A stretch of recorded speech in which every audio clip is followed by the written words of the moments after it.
इस बार पार्टी के केंद्र लगे हुए हैं। जी, किस प्रकार चुनाव प्रचार चल रहा है? चुनाव प्रचार बहुत बढ़िया तरीके से चल रहा है। भारतीय जनता पार्टी की तीसरी मेरी सरकार आ रही है और उसके अंदर जो अब आज हमारे 11 गांवों के अंदर प्रोग्राम थे, तो बहुत बढ़िया रिस्पॉन्स दे रहे हैं लोग कि भारतीय जनता पार्टी को ही वोट डालेंगे। तो इनेलो का गढ़ इलाहाबाद माना जाता है। भाजपा अभी तक यहाँ जो है खाता अपना नहीं खोल पाई है। इस बार आप अपने आप को कहाँ देख रहे हो? देखो जी, कभी गढ़ राजे महाराजों के हुआ करते थे, अब किसी का कोई गढ़ नहीं है। अब पब्लिक देख रही है विकास किसने किया। पिछले सालों की तुलना में जो हमारे 10 साल सरकार के गए हैं, हमारे अब माननीय मुख्यमंत्री नायब सैनी जी हैं, पहले हमारे मुख्यमंत्री मनोहर लाल खट्टर जी थे और हमारे प्रधानमंत्री नरेंद्र भाई मोदी जी के नेतृत्व में जो काम होया है इन 10 सालों के अंदर, आप इन 10 सालों की तुलना करके देख लो तो बहुत बढ़िया काम होया। हालांकि हमारे हल्के का एमएलए ना होता हो, अभी करोड़ों रुपए की माननीय मुख्यमंत्री जी ने सुखाद इलाहाबाद हल्के को दी हुई है।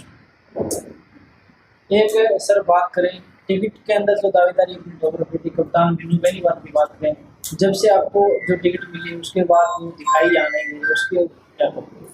कप्तान मीनू बेनीवाल जी मेरे को दफ्तर का उद्घाटन भी वो करके गए थे और नॉमिनेशन भराने के लिए भी वो आए थे। अब कल भी आ रहे हैं, कल वो आ रहे हैं, मीटिंग बुला के मेरे साथ चलेंगे और पूरी की पूरी टीम भारतीय जनता पार्टी के हमारे बहुत बड़े सिपाही हैं मीनू बेनीवाल जी, मेरे से मोटा लगा के वो चलने का काम करेंगे।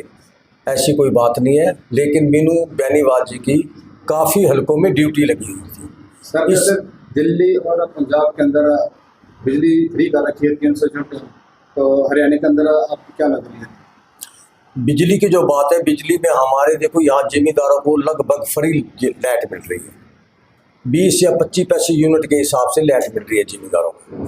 जो घरों की लाइट की बात है उसमें भी काफ़ी % तक बिजली माफ है, कम है, जो 100 यूनिट से कम है या 150 यूनिट से कम है। ऊपर यूनिट वाले भी अब रेट डाउन। पीछे उपचुनाव की अगर बात करें तो भाजपा के प्रत्याशी रहे गोविंद कांडा, कहीं ना कहीं मतलब इस बार जो है हलोपा की पार्टी की बात करें तो इंडियन नेशनल लोकदल पार्टी के साथ मिलकर जो चुनाव लड़ रही है, उनका कुछ फर्क इलाहाबाद विधानसभा सीट पर देखने को मिलेगा? नहीं, उनका इलाहाबाद में कोई फ़र्क नहीं नज़र आएगा। वो अपनी सरसा विधानसभा से इलेक्शन लड़ रहे हैं, वो अपने हिसाब से इलेक्शन लड़ रहे हैं। उन्होंने किसी के साथ समझौता किया हो वो तो वो ही बताएंगे, लेकिन इलाहाबाद में वो इलेक्शन नहीं लड़ रहे हैं। की बार वो सरसा नहीं लड़ रहे हैं। काफी लंबे समय से जो है आप संघर्ष कर रहे हो पार्टी के लिए, तो आपको काफी लंबे समय के बाद भी पार्टी ने जो टिकट आपको दी है, किन विशेष मुद्दों को लेकर जो है आप अपने चुनाव लड़ते हैं? मुद्दा हमारा सबसे बड़ा जो हमारा मुद्दा है, हमने काम बहुत किए, हम नीयत सच्ची नीयत से काम करा है। हमारी सरकार के अंदर हमने ऑनलाइन सिस्टम किया है, आयुष्मान कार्ड बनवाने के काम किए हैं, परिवार पहचान पत्र बनवाने के काम किए हैं, बगैर पर्ची और बगैर खर्ची नौकरी देने का काम किया है। हमने जो दादागिरी चलती थी, थाना में दादागिरी चलती थी, तहसील में दादागिरी चलती थी, वहाँ दलाल हुआ करते थे, आज सभी के सभी वहाँ से दलाल खत्म हुए हैं। गुंडागर्दी में फ़र्क पड़ा है। हमारे सरकार के अंदर सच्ची और ईमानदारी से काम करने वाली हमारी सरकार है। उसी सरकार भारतीय जनता पार्टी के हम सिपाही हैं और नेकी से और बड़े ईमानदारी से काम करेंगे। अभय चौटाला इस बार सीएम की कुर्सी की दावेदारी पेश कर रहे हैं, इसके बारे में क्या राय है? वो तो आप देख लो भी किस हिसाब से कह रहे हैं, वो तो वो बताएंगे, लेकिन मेरे हिसाब से तो ऐसे लगता है कि तीसरी बार भारतीय जनता पार्टी की सरकार आने वाली है।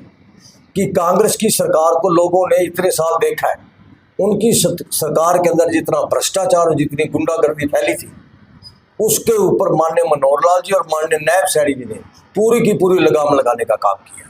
जैसे ये अशोक तंवर जी बीजेपी को छोड़ के गए हैं, नायडू साहब का आज जाकर उन्होंने गठबंधन किया, तो उसके बाद क्या कहना चाहोगे? नहीं, बीजेपी को अशोक तंवर छोड़ के नहीं गए, भारतीय जनता पार्टी के अंदर अशोक तंवर जी हैं। वो सरसा की जो बात है, जो सीट की बात है, वो अगर एक दूसरे को अगर अपना दे रहे हैं तो वो ही बता सकते हैं, मैं नहीं बता सकता। आपके सामने है, आप भी एक पत्रकार बंधु हो, सब दुनिया को एक किस्म का आईना दिखाने वाले लोग हो। मैं आपको मेरे मुंह से क्या बताऊं, मैं कम से कम 30 गांवों के अंदर जा चुका हूं। लोगों की इतनी अच्छी नज़र है भारतीय जनता पार्टी के बारे कि इन्होंने काम बहुत किया है। ये शरीफ लोग हैं, मेहनती लोग हैं, काम करने वाले लोग हैं, भ्रष्टाचारी पर लगाम लगाने वाले लोग हैं। इसलिए जनता हमें बहुत अच्छे बहुमत से जितवाने वाली है। कितने बहुमत से आप जीत देखते हो? मैं कम से कम ये मानता हूँ, जिस तरह जनता का प्यार देख रहा हूँ, उनकी तो दोनों की लड़ाई रहेगी, हम उसी लड़ाई के अंदर जीत के दिखाएंगे। कांग्रेस द्वारा डमी कैंडिडेट आपको बताया जा रहा है, उस पर क्या कहोगे? वो तो जनता बताएगी ना, वो किस तरह बोलते हैं, क्या बोलते हैं, उनके पास कोई मुद्दा ही नहीं है। वो तो बोल रहे हैं मिर्चन को सीधा सीधा अवैध चौटाला को जिताने के लिए। देखो जी, वह किसी के जबान तो पकड़ नहीं सकता, वो क्या पता क्या बोल जाए। ये वो कुछ भी बोल सकते हैं, वो आप सुनते रहते हो, उनका कोई पता नहीं है। लेकिन हम ऐसे नहीं बोलते, हम तो ओनली विकास की बात करते हैं। विकास किया है, विकास करेंगे, ईमानदारी से सरकार चलाएंगे। मिर्चन मेहता जीत से कितना पास हुआ? मिर्चन मेहता जीत से कितना पास हुआ? मैं कहता हूँ हमारी जीत पक्की है। मैं पुराना सिपाही हूँ भारतीय जनता पार्टी का। मेरे को पिछले बेरी भी मार्केट कमेटी का चेयरमैन बनाया था। पूरी ऐलनाबाद के अंदर जाके पूछो, 5 पैसे मैंने भ्रष्टाचार नहीं होने दिया। ईमानदारी से काम करने वाले हम लोग हैं। हमारी यही शिक्षा है, हमें यही शिक्षा दी जाती है। अगर भारतीय जनता पार्टी में रहना तो ईमानदारी सीख जाओ। ऐलनाबाद हल्के के अंदर कई गाँव के अंदर पानी पीने वाला भी साफ नहीं है। आप इस विकास को किस नजर से देखते हैं? देखो, ऐलनाबाद के अंदर ऐसी कोई जगह नहीं है जहां हमने पानी पहुंचाने का काम ना किया। चाहे वो शेरावाली मैनर का था, वो पक्की नहर मंजूर हुई है, वो पक्की नहर के टेंडर हो चुके हैं। वो ठेकेदार जो है वो आजकल कर रहा है, वो बहुत जल्दी शुरू हो जाएगी। उस नहर के अंदर 30 क्यूसेक पानी भी और बढ़ाया गया है। वो हल्का थोड़ा पानी में उसमें कमी थी, वो हम जल्द से जल्द उनका पानी पूरा कराएंगे। ऐलनाबाद के अंदर भाजपा के बड़े नेता यानी स्टार प्रचारक की बात करें तो होगी। स्टार प्रचारक हमारी रैली होगी 20 तारीख के बाद 30 तारीख तक हमारी यहाँ रैली होने वाली है।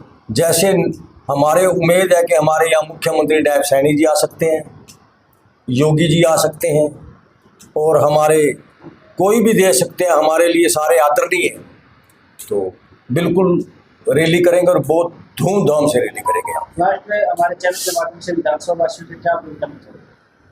आपका चैनल जो आपने जो सेवा कर रहे हो, मैं आप लोगों की सेवा देखता हूँ। आपको जो समाज को आईना दिखाने का काम करते हैं, सरकार को आईना दिखाने का काम करते हैं, सच्ची सुच्ची बात बताने का काम करता है, मैं आपका बहुत बहुत धन्यवाद करता हूँ। और आपको कहता हूँ, आप जो इतना मेहनत कर रहे हो, आपका बहुत बहुत धन्यवाद।